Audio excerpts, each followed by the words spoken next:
Our final speaker this afternoon holds a very special place in my heart. He was my professor in the program in the History and Philosophy of Science at the University of Notre Dame. He is the John Cardinal O'Hara Professor of Philosophy Emeritus at Notre Dame and has served as the president of the Philosophy of Science Association. He is a fellow of the American Academy of Arts and Sciences and one of the world's leading experts on Galileo. He has published extensively on topics ranging from quantum theory to scientific realism, on the history of the concept of matter to the relationship between science and religion. He will be speaking to us today on important milestones in the development of philosophy of science as a discipline. Please join me in welcoming Professor McMullin.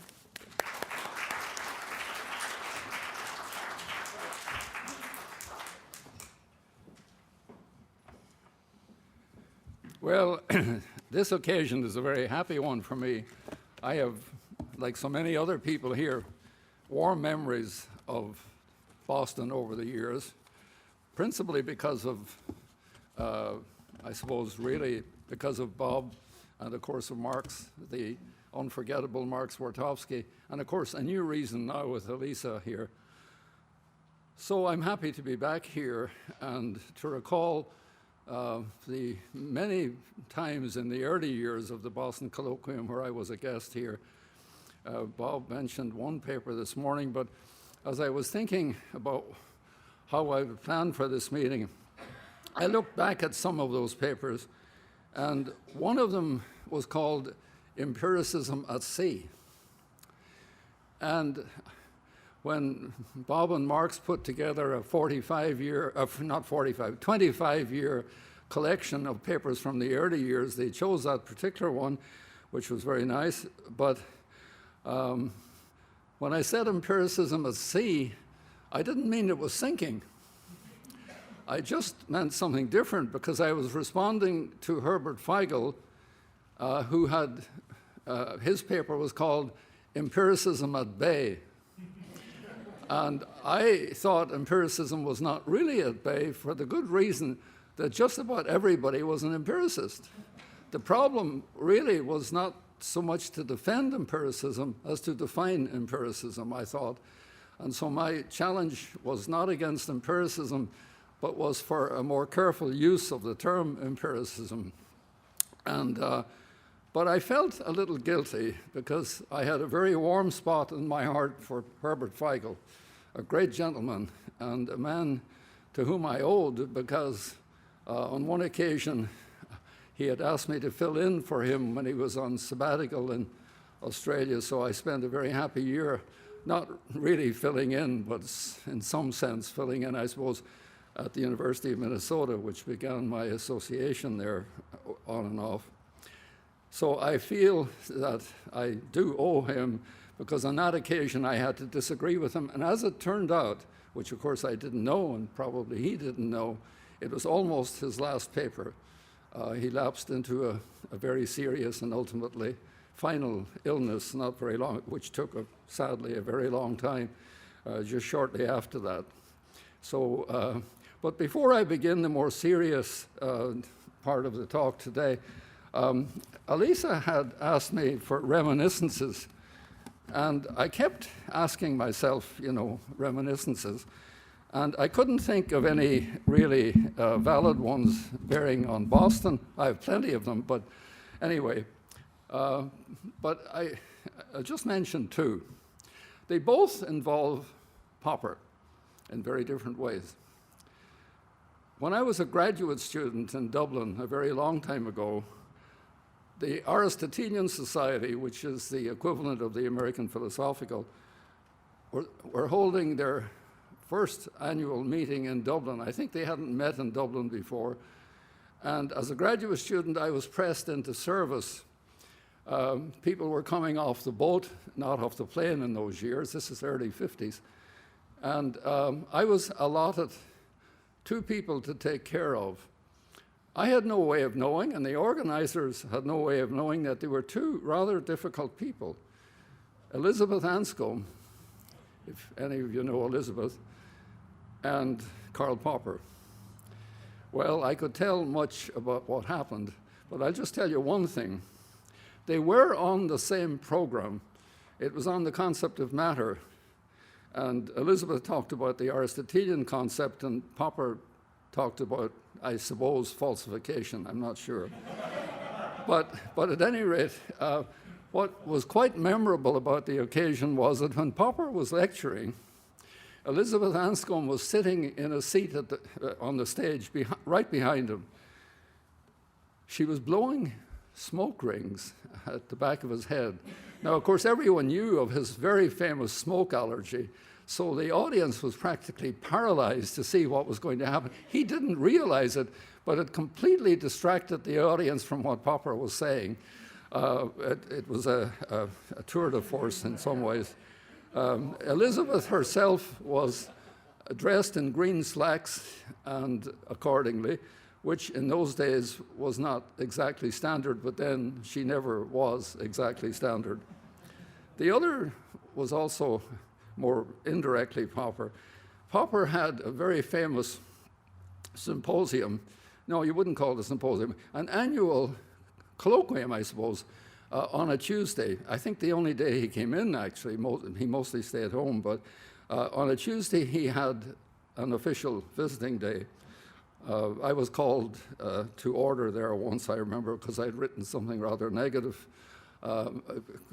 arguing that a certain paper of Popper's had been unduly polemic. He called me into his office, and his long-suffering wife was standing there, and he said, "I am not polemic. I am not polemic." And she kept saying, "Carl, don't get so excited." But he was very excited in telling me he was not polemic. But on that particular day, an outsider, somebody from Cambridge, as I recall, a young man, was giving a paper.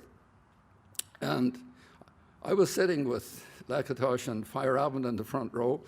And at one moment, early in the lecture, Feyerabend just unexpectedly walked out. I didn't know what was going on. Nobody else knew what was going on. So we sat on, and after the lecture was over, we walked out, and there was a group of people standing around a notice board, and they were all laughing. So we walked over, and there was a notice about Lakatos and what a lousy philosopher he was. And immediately he said, "Where's Feyerabend?" So we went over to the tea room, and there indeed was Feyerabend. So Lakatos walked over to him, and he was absolutely furious. So he was carrying this notice with him, and he said, "Did you write that?" And because it wasn't signed. And so Feyerabend said very calmly, yes, that's what he had been doing when he left the lecture, writing this script about Lakatos. So Lakatos said, "And you didn't even sign it." So Feyerabend said, "Oh, so that's what's bothering you. Give me that and I'll sign it for you." So he signed it and handed it back to him, which was, well, anyway, there have been many moments like that, but a more serious matter today. Now, as I said, I have a long association, really, with Feigl. And so in the first part of what I have to say today, and I'm not going to read all of this, obviously, this is a long thing for the record rather than anything else, but I'm going to talk about Feigl and Minnesota, or as they started calling it, let's see, what was it? Vienna Soda. Feigl started as a graduate student in the Vienna Circle. He was much younger than the others.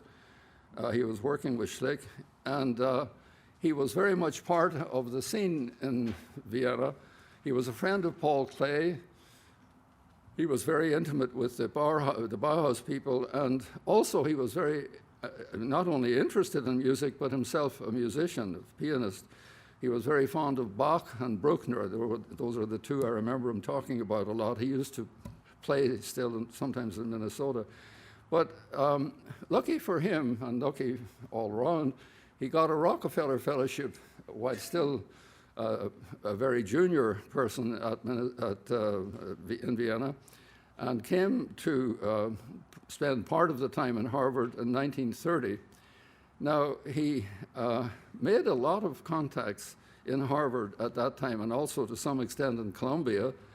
And so the following year, he was invited to come back, and he got a position at the University of Minnesota, at the University of Iowa. And I think, now I'm not absolutely certain of this, but I think I'm right in saying that he was the first member of the Vienna Circle to get a position, a permanent position, or at least a on-track tenured position at an American university. So he settled there, and some years later, he was joined there by Wilfrid Sellars, who arguably was, many would say, became the ablest philosopher of his day, or certainly one of the ablest philosophers, who himself had been in Cambridge and had taken a Cambridge bachelor's degree, which was the only earned degree he had, actually. He got a master's, but in Cambridge in those days, that was not an earned degree. You just did it by surviving, more or less. So he was hired also a few years later. And it was that combination of Feigl and Sellars that I think was going to make a difference. It was not Feigl by himself, it was not the Vienna Circle alone, nor was it Cambridge and the language philosophy as it was becoming at Cambridge that alone would shape the future at Minnesota. So anyway, he, in 1950, to stop on 1950 for a moment, the two of them together founded the journal Philosophical Studies, which was arguably the first journal in analytic philosophy in the country. And Feigl and May Broadbeck also published what became a very popular set of readings, one that I used myself a long time ago, Readings in the Philosophy of Science. That was in '53. Now, in that same year, at Princeton, at the Institute of Advanced Studies, there was a very large gathering of philosophers. I'll go through the names: Feigl, Sellars, Carnap, Hempel, Nagel, Putnam, and Scriven, at Princeton to discuss the future of philosophy of science in the country. There was a very elaborate set of discussions there, papers and so on, and it was a very exciting time for the people involved.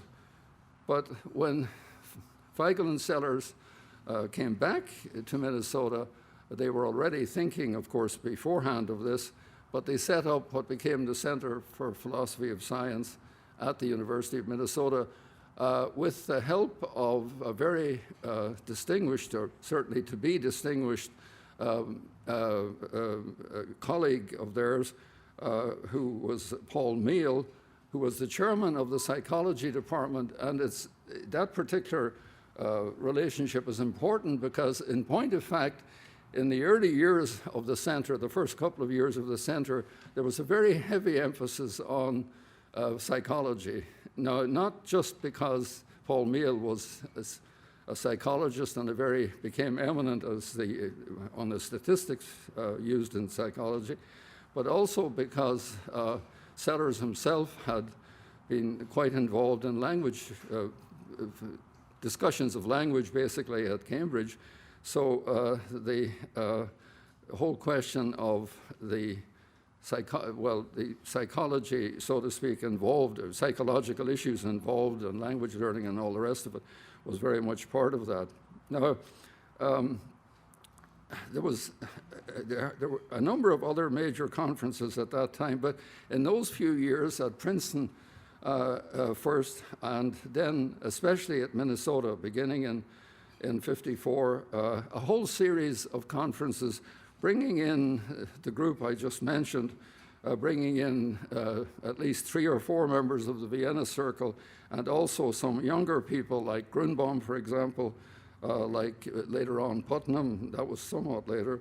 And so a core of people were brought together, and what the issue really was how do we reformulate the kinds of issue that had agitated the Vienna Circle, not the broader issues that we have heard about today, but rather the technical issues of understanding what scientists are doing. I mean, to understand the language of science and the procedures of science, of natural science, and incidentally, the tendency then, and I would argue, unfortunately, too often since, has been to identify science with physics, since most of the members of the Vienna Circle who were scientists were, in fact, their background was physics. And I would argue, although that would be for another day, that that particular emphasis in philosophy of science has not been altogether an advantage, since physics is an absolutely peculiar science, unlike any other, for obvious reasons. But at any rate, there were very elaborate discussions that went on in those years. And of course, it was already, even before that, the whole notion of verification as a criterion of meaning had been set aside. It obviously doesn't work for almost anything.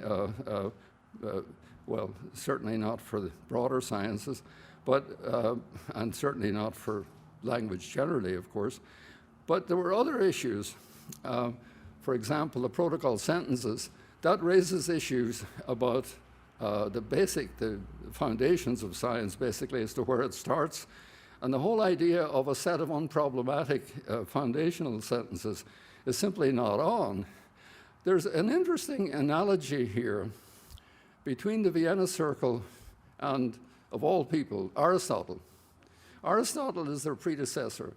He was the first great foundationalist who starts from unproblematic premises, unproblematic for a different reason, obviously, than the Vienna Circle, but unproblematic premises, and then goes on to propose a logic which will transform those sentences into conclusions and so on. And so you have a logic. In that case, not the logic of the Vienna Circle, but of course, syllogistic logic. So the combination of unproblematic sentences or unproblematic principles, as they were for Aristotle, and a logic of manipulation, that would give you real science. That was Aristotle. That also, of course, was the Vienna Circle.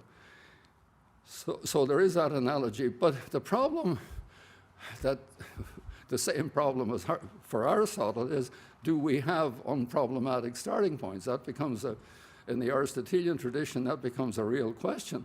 And of course, it does also. And in the end, the phenomenalism that goes with that assumption for the Vienna Circle was set aside. And in fact, it was a central discussion in the Minnesota of those days. There was another issue that I would be, in a sense, more interested in, and that is the whole question of the logic of the Vienna Circle. Because in point of fact, the relationship between the laws of nature and then the singulars that are derived from it logically, deductively, the relationship between those is itself insufficient. And the notion of explanation that it gives rise to tends to be the Humean one of a relationship between law-likeness and individuals. And of course, that doesn't work, because behind the laws are theories. And if there aren't theories behind the laws, they possibly don't qualify as laws. They qualify simply as generalizations, but not as laws. And so, in that sense, then, the theories for the Vienna Circle tended to be not terribly functional, and more important than that, the notion of explanation becomes a bit problematic. Explanation becomes an overly simple relationship between the law-likeness of generalizations inductively arrived at and the individual observation sentences, let's say. But how about it? Does that constitute explanation? Does it explain a singular to be said it's part of to be deducible from a generalization? Well, obviously not. Obviously not. Except, oddly enough, in physics, because Newton, in a sense, managed that in a complicated way, and successfully managed it, but not in other sciences. And that becomes the whole issue of explanation becomes a crucially important one for the people of that time. Now, I just want to say by the end of the 50s, when the three great volumes, the first three volumes of the Minnesota Studies, the last one being 1962, when those three came out, I just want to quote just a few things here. The first is from Feigl. Repression by reductionist philosophies like positivism, like phenomenalism, like behaviorism, is fortunately going out of fashion and is being replaced by much more detailed and more painstaking investigations. This is from the mental and the physical Feigl in the first Minnesota volume. And Sellers in the volume the following year, actually in I'll come back to this particular one later, the current issues in the philosophy of science. He says, current literature in the philosophy of science shows an increasing tendency to reflect the realities of scientific practice rather than antecedent epistemological commitments. This was Sellers towards the end of the decade. Now, he said, and he adds, discussions of theory are still suffering from the effects of the Procrustean treatment by positivistically inclined philosophers of science. Now that led, among other things, to a very important change in the whole, how would I say, philosophy of that group, because it meant that one takes theory seriously as the positing of theoretical entities. And so became that long discussion that ended, I suppose, with that famous paper by Hempel on the problem of, it's basically on the identity, stuck on the title, I'm sorry for the moment, but I'll quote you here what Feigl has to say. I'm sorry, what Feigl has to say. Theories explain, no, I'm sorry, this is Sellers. Theories explain laws by explaining why the objects of the domain obey the laws that they do. The objects of the domain, something that had earlier vanished. It is because a gas is a collection of molecules that believing in a certain way that it obeys Boyle's law. It obeys Boyle's law because it is a collection of molecules. Theories explain the appearances by characterizing the entities of which they are the appearances. That's a change, a real shift in many ways. But what I want to conclude this part of my talk by saying then, what has been going on in a very complex way throughout this decade of very intense discussions on the part of the very numerous conferences. I list some of the conferences here in the middle and late 50s, almost weekly conferences, it seems like. And by the end of the decade, the Vienna Circle account of what goes on in science, of what actually is going on, rather than to project a logic, is much, much more complicated.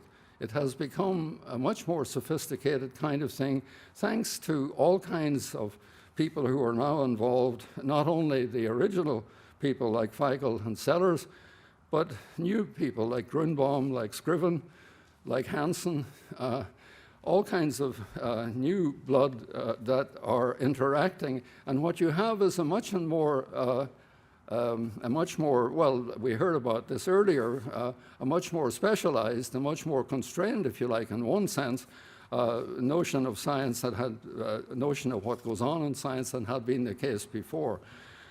And so, in that sense, then, I think that We heard earlier from Jerry Holton about the discussions here in Boston, both here at Boston University and also at Harvard, which had a major influence. I remember very well in my first teaching of philosophy of science how much I liked Philip Frank's book at that time. In fact, the books I most used were the first 3 volumes of Minnesota and Philip Frank's book, and one other one I'll come back to in a moment.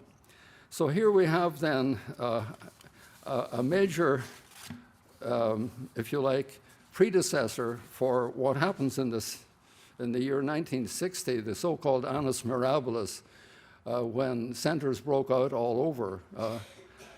Someone at the time said, God said, let centers be, and there was light, to quote the poet. Centers were popping out. And in this venue here, you can see what the influence of that was. But I leave that particular issue, but I want to say that I think that the transformation that went on, not only just a discussion between Sellers and Feigl, which greatly modified Feigl's views, but also the contributions of the younger people at that time. It created an environment and a problematic, if you like, for the philosophy of science that was to endure, and a set of problems, not a set of solutions so much as a set of problems. Now, in addition, I want to move now to a different. I thought it would be worthwhile looking at other influences in that same decade, the 50s, that were important for the later story of philosophy of science. And we've heard of both of them already today. The first is the funding of philosophy of science at the NSF. Funding is of practical importance for any discipline, or for human life generally, I guess, but at any rate, specifically in the academic context. And in 1953, Alan Waterman, who was the head of the NSF at that time, which had just been established after the war, he was a friend of Philip Frank's, greatly admirer of Philip Frank. He invited him to the NSF to meet the National Science Board there, and Frank gave what apparently was a wonderful talk that made them very excited, and suggested that history and philosophy be supported in some way by the NSF. Now, it had not yet been the case that they were funding the social sciences, and in fact, Congress, which after all was the funder, was rather skeptical about the social sciences generally, and so indeed were many of the scientists on the National Science Board. So for a couple of years, there were very agitated discussions about the extension of the mandate, of the funding mandate, to the social sciences. And as it happens, the person who was the chair of the subdepartment, the subcommittee that was dealing with that, was the president of my university, Father Ted Hesburgh, the young, really newly appointed president. And I hear from him, or heard from him a long time ago, apparently there were very bitter discussions as to whether, in fact, social science should be funded or not.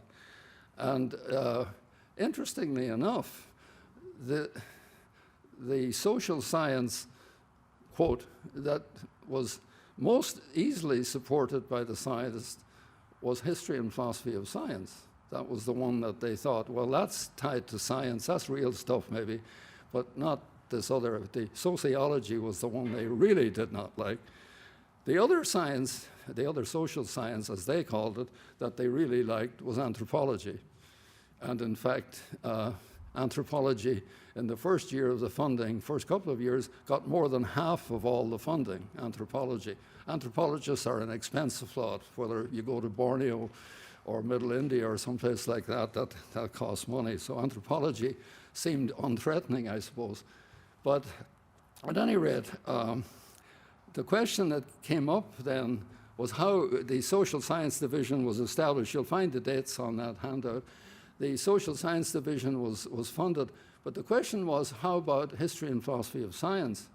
And I'm glad to say that Father Ted Hesburgh was one of those who strongly supported the funding of NSF, the funding of history and philosophy of science. It had to be funded as a social science. That was the only way to get it in there, but that's how, in fact, that happened. But there was quite a division, and in fact, ultimately, there was a division that caused the issue to go back to the National Science Board generally, but that's the way it went. And so the very first money was given in the fall of 1955, I think. Not much that year, but in the next year or two, it came to be a little better. But if you look at the way in which the funding went, well,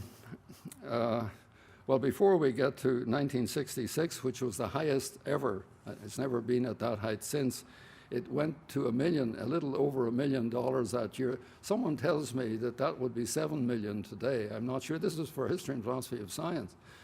That was a very lavish few years. And I remember I was on the panel at the time, and I can recall, I just mentioned to Alan earlier, that when, as a member, Grover Maxwell was the chair of the panel, I was a member of the panel, and I was really troubled by the fact we were getting a lot of money at that point, but not unlimited money. This was earlier than the 1 million, much earlier, several years earlier. But it seemed that most of the money were going to a small number of senior faculty at major universities who were hardly hard up and hardly at a loss for sabbaticals and all the rest. And I fought very hard to, there were three in particular, and I won't mention who they were. You would know all of them, but they had large grants quite frequently, and I thought it should go to younger people. So when Carnap applied, we heard about this earlier from Alan, I was really indignant. Here was a senior professor at the University of California, and a very distinguished person, but there were a lot of young applicants the same year. So I fought hard, I must say, against Carnap, and I managed to get it limited. Alan already mentioned that. But I didn't get it eliminated. I had no quarrel, of course, with Carnap, obviously not. I had quarreled with several others who didn't make as large. He applied for 74,000, which in those years that's nearly $500,000, and I think or something like that today. But the fact was, it was not an anti-Carnap field. It was rather an attempt to limit it to others more in need. But much later, the White House in the early 80s, you can imagine who was president at the time, proposed to eliminate history and philosophy of science. But interestingly enough, Congress supported it, and it kept being supported. But the level of support has not kept up. And now, as you see at the bottom of that handout, it's no longer history and philosophy of science. It is science, technology, and society. So it's a very different enterprise than it, in some ways, from the funding standpoint. Now, another important development that we've been hearing about several times in the 50s was the AAAS. The AAAS, the annual meeting of the AAAS, as Heather was telling us earlier, had a small session, usually one or at most two sessions devoted to philosophy of science under PSA auspices in the early 50s. And what happened was that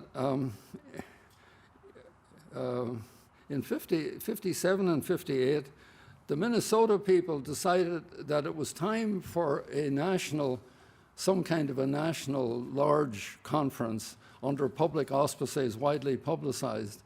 And so they managed to persuade, not without difficulty, they managed to persuade the AAAS to sponsor as part of the annual, a very large-scale meeting in 1959 with, I forget how many papers, something like 20 papers, a very interesting model.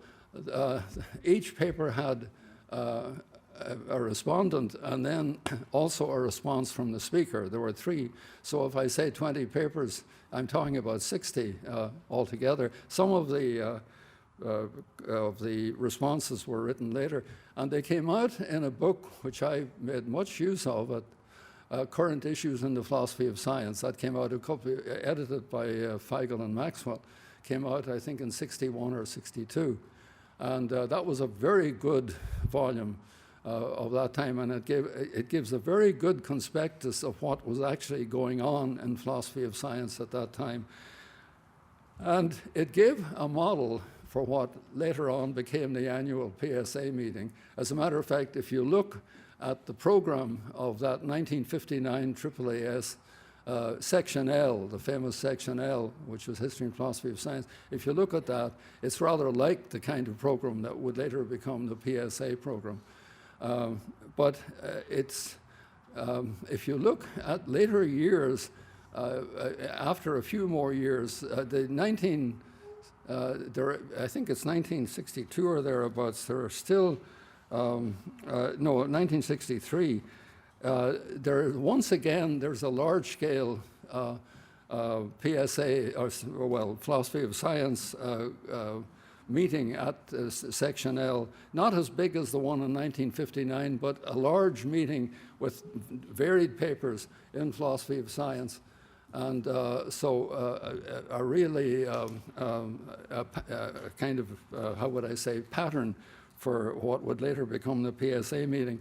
So what I'm concluding from all this is that the kind of action that was coming through the Section L at that time of the AAAS was in many ways important for the formation of the movement to set up a biennial PSA meeting. As I recall it, I could be wrong on this, but as I recall it, the AAAS meeting, which was held in Denver, I think it would have been in 1961. Yes, it was 1961. At that meeting, there was a discussion among many of the philosophers of science there.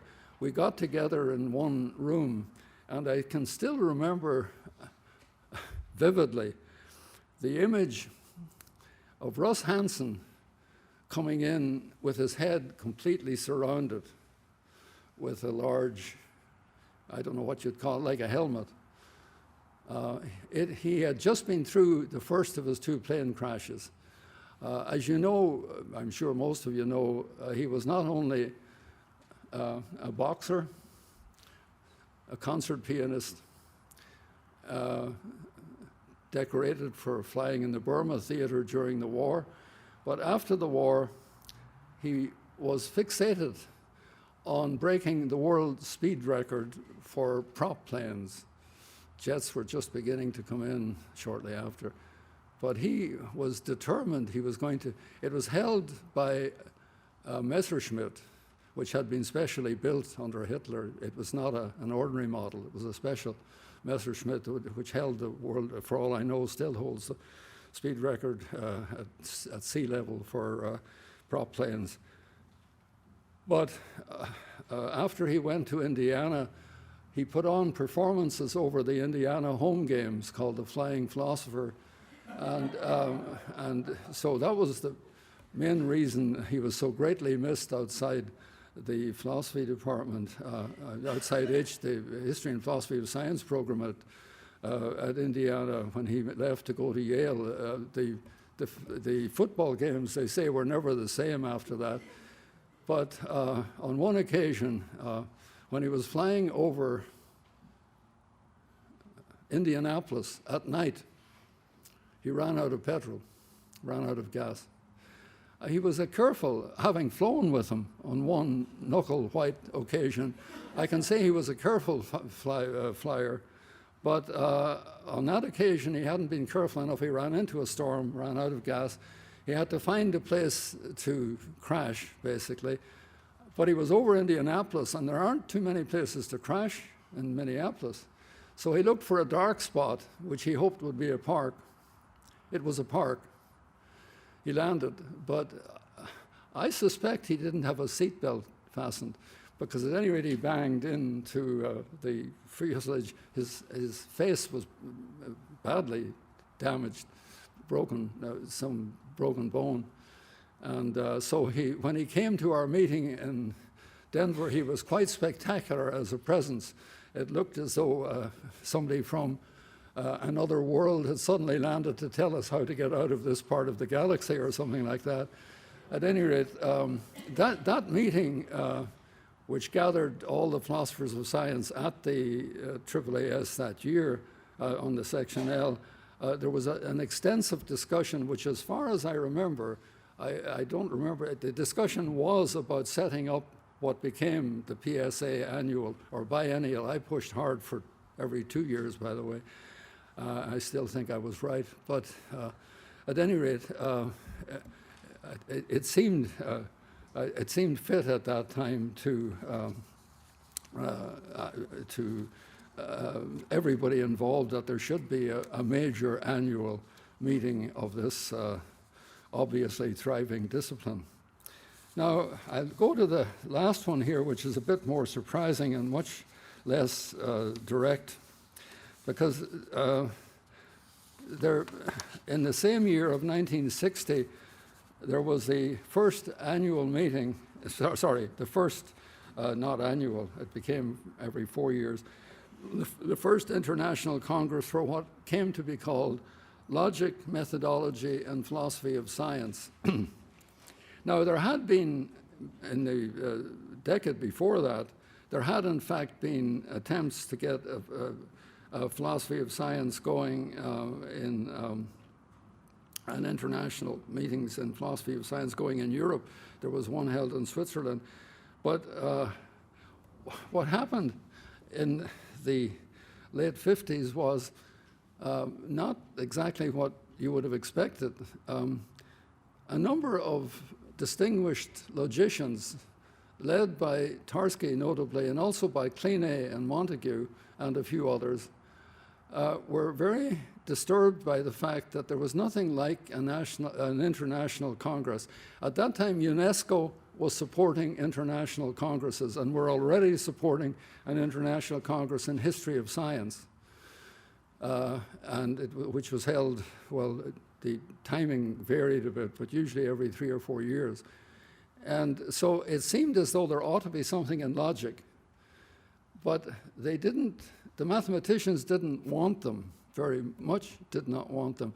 There was a famous separation between mathematical logic, or the logic of mathematicians, and what they called philosophical logic, which was not a compliment. And so, at any rate, Tarski and the others knew that they were not going to get funding under the logic heading, and so they needed a partner, but they didn't like philosophy much either. But philosophy of science seemed all right. But they wanted to put in methodology, because that sounds logical. So when you hear logic, methodology, and philosophy of science, which is not the usual in this country at least, methodology, I think, is mainly the heritage of the logicians of that time.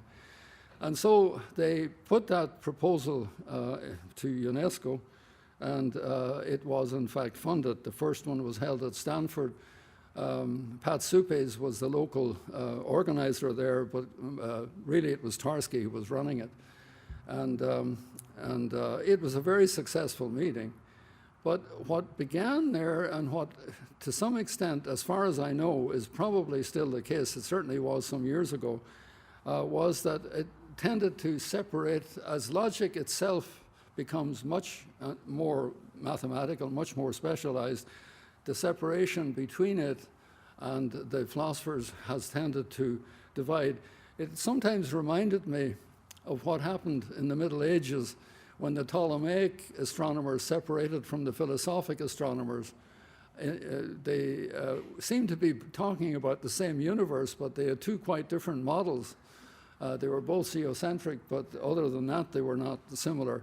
And the main separation between them was that the mathematical astronomers had the very difficult techniques involved in mathematical astronomy, whereas the philosophers didn't.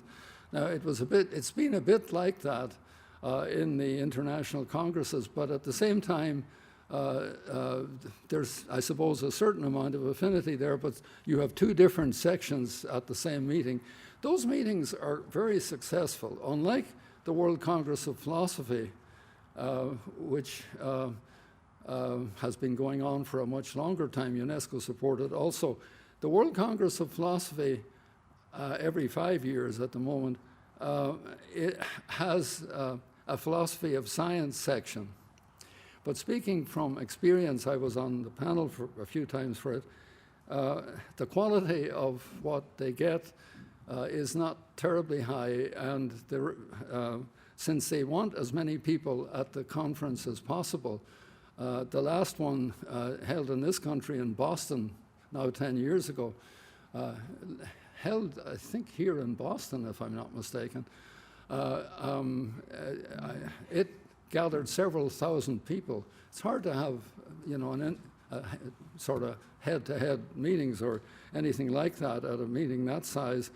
And I do think that that the philosophy of science in the World Congress of Philosophies it's not terribly serious, I think. But on the other hand, and by the way, maybe I should just end on this note. The World Congress of Philosophy in 1964, I think, was held in Mexico City. There was great excitement in Mexico City. I remember on the way there, reading in the paper, the newspapers were saying that our Mexican philosophers will become world figures, you know, after this meeting, which didn't quite happen.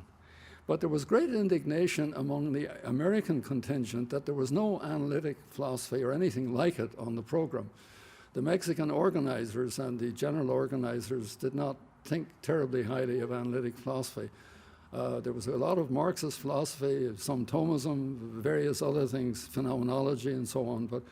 So a group of people at the conference decided this is a scandal. And so they sent out an SOS. Now, who else but, of course, Rudolf Carnap, who had his hacienda at that time in Mexico. And so word went round the Congress, word went round saying, Carnap is coming, pass on the word, Carnap is coming, Carnap is coming. And all around the Congress you could hear this Carnap. It was like the US cavalry were coming to the rescue of analytic philosophy. Well, he did come, and it was a huge meeting. It was probably the largest meeting held at that Congress. And it was an exciting meeting because Carnap, it was his last public occasion, I think. Carnap sounded as though he was signing on to something like pragmatism, or something like, whether it was straightforwardly pragmatism, I don't know, but I remember that he even talked in a very general way of finding some kind of empirical basis for mathematics, which didn't sound like the analytic-synthetic distinction. But one person there thought that he had departed from the true faith. That was Max Black, who got up to argue very strongly that this was to give up, you know, the true belief.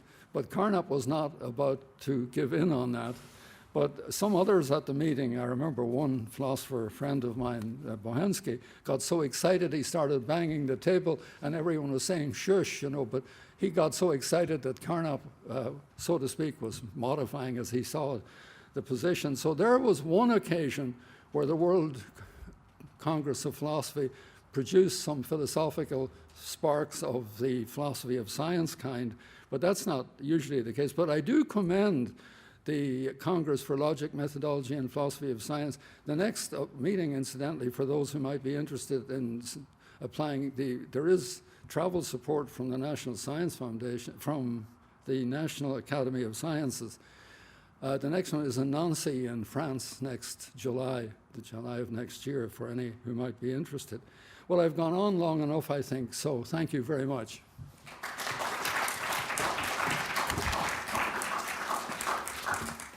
We have time for some questions, if there are any. Yeah. So I spent about 3 years in Berkeley with the logic, methodology, and science people, and there was a very strong philosophical tradition there. You had Tarski with his truth definition of truth, that certainly had a big effect on David Donaldson, who had a... So there was a lot of work done by Craig and other people on the effects of logic on philosophy. And so I was always wondering why the Berkeley and Stanford school, Hintika came from Stanford, did not get as much mention in this Congress, in this meeting, as I think it deserves. Oh yeah, well, as I said, the first Congress was held at Stanford, and Tarski was the manager of it, although he was at Berkeley at the time. And so there's no doubt that I remember 2 Congresses later, it was held in Amsterdam, and at that meeting there was an American delegation, funded delegation. It consisted of 5 people. 4 of them were logicians, to show how important they were in the whole reckoning of that Congress. Tarski, Kline, Montague, and Mates, Benson Mates. And I was the lone philosopher of science. And I remember very well that in the council of that Congress, there was a great deal of discussion as to whether there ought not be closer relationships between the 2 divisions of the Congress, history of science and philosophy of science. These were 2 separate Congresses, but they're in the same division, but they never got together. And there was a strong move at that Congress, at that particular one, that there ought to be some kind of coordination between them. And I remember the logicians could, for the life of them, not see what the relevance of history of science was.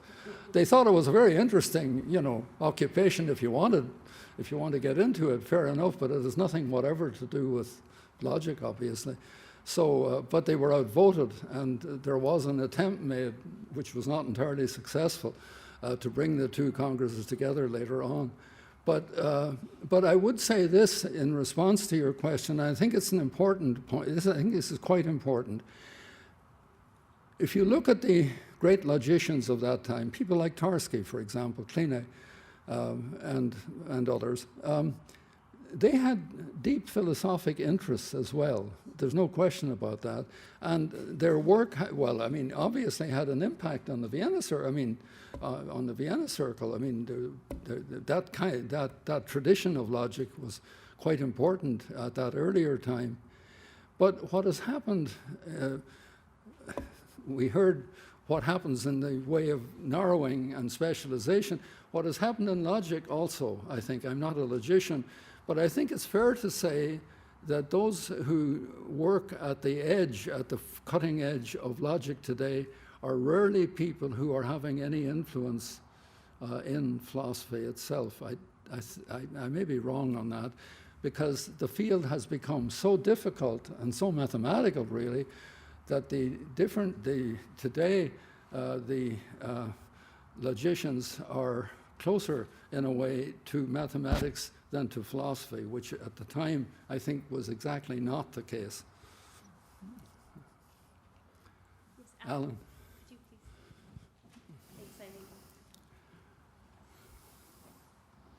Just one brief comment, and then I'm going to actually ask a question, or make another comment. I don't know.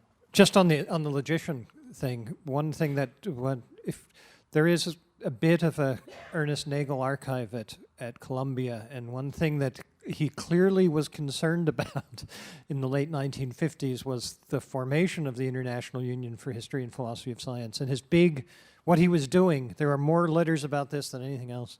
He's trying to make sure that there are more people from the PSA governing board on the International Union governing board than from the American Association of Symbolic Logic. It's important to outnumber the logicians. That's what but for whatever reason. I guess I want to just say this. I don't know if you have much to say about it, but since you have the Annus Mirabilis of 1960 and the formation of the centers, including this one, but then the 53 foundation of the Minnesota Center, since contrasts are important to draw, one thing that we haven't talked about is failed centers.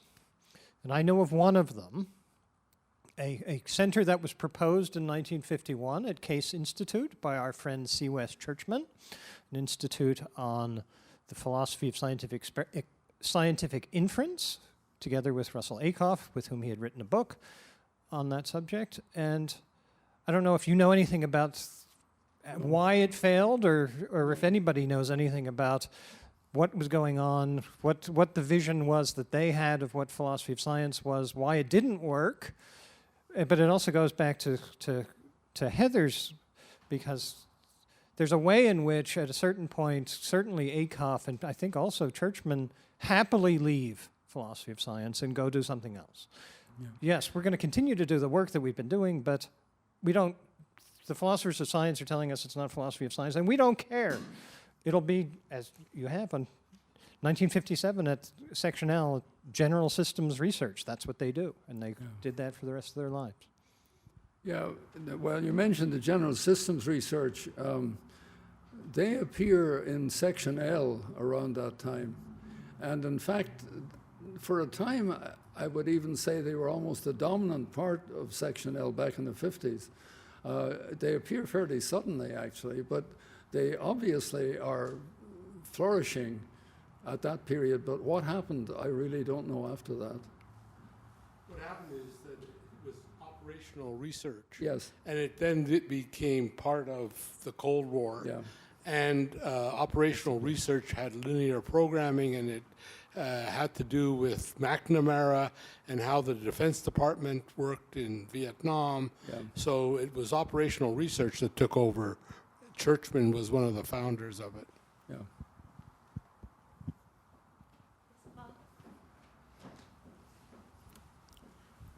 First, I agree with the last remark that operations research took over. And I have a kind of gossipy story apropos of politics and the neutrality move in the middle of the formation of the discipline.